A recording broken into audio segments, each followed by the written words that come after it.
主管单位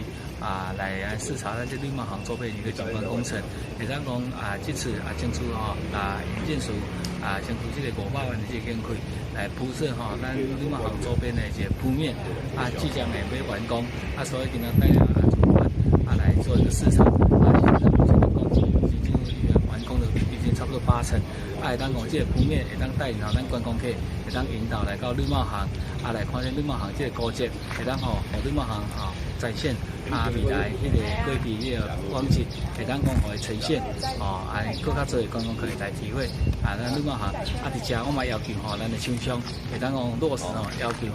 咱这施工的品质相信这完工了后会当带领更较多观光客来参访咱绿茂行，会当甲咱绿茂行徐绿的风华会当再现。